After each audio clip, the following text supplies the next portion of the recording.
Welcome to Story Time, and thank you for joining. My father grew up in the country. He always had dreams of returning, but never made that dream a reality because my mother wouldn't have it. Life was tough in the country when they were children. Racism, no jobs, no development, no infrastructure, hopelessness. My mother vowed never to go back. So because my father couldn't move back to the country, well, he brought the country to the city. We had every animal you could think of, from cows to horses, chickens, goats, raccoons, rabbits. Of course, this was a code violation, and you couldn't keep farm animals within city limits.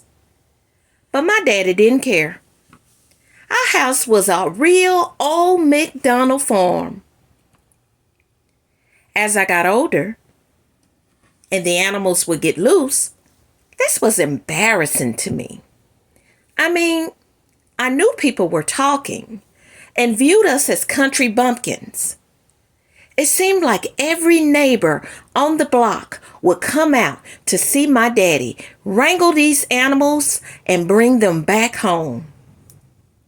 One time, our beloved Billy Goat got loose and chased an insurance man all the way to his car. It was a sight to see. A white man who was probably already on edge because he had to do business in an all-black neighborhood was being chased to his car by a billy goat. That man fumbled so bad trying to get his keys to open the door. He managed to get inside just before the goat jumped on his hind legs, placing his front hoofs on the man's window. We got complaints. Code would come and go, advise my dad to get rid of the animals. He would, but then before we knew it, they would be back. I remember loving to have the rabbits as pets. We would play with them, and because rabbits reproduce so quickly, there was an endless supply of bunnies to play with. It was a Saturday morning, a bright and sunny day. I woke up to popping sounds. Pop, pop, pop. I got up to investigate. I looked out the window and saw my father and my uncle slaughtering our rabbits. It took me a minute to process what was happening.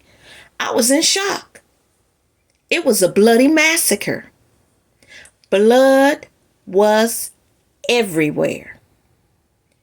Rabbits taking their last breath, falling down, blood bubbles coming from their noses.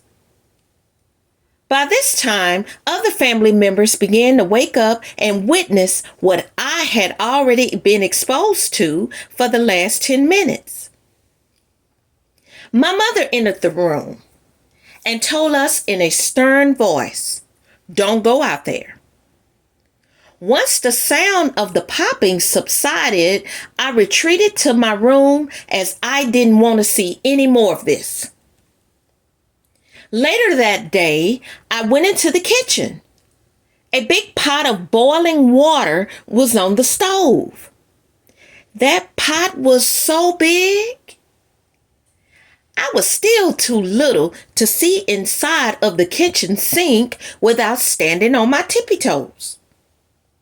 Not knowing what I would see, I mustered up enough courage to take a look.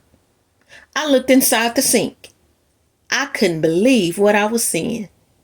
My pet rabbits were in the sink, some with their eyes wide open, waiting to be prepped to eat. It was then I knew that I couldn't kill an animal that I've raised for food. I'm pescatarian, But I can't even handle meat that has not been prepped. My father wasn't able to go back to the country, but I'm sure planning to. But on my farm, the animals that we raise will be our pets and not our food. Until next time, thank you for listening.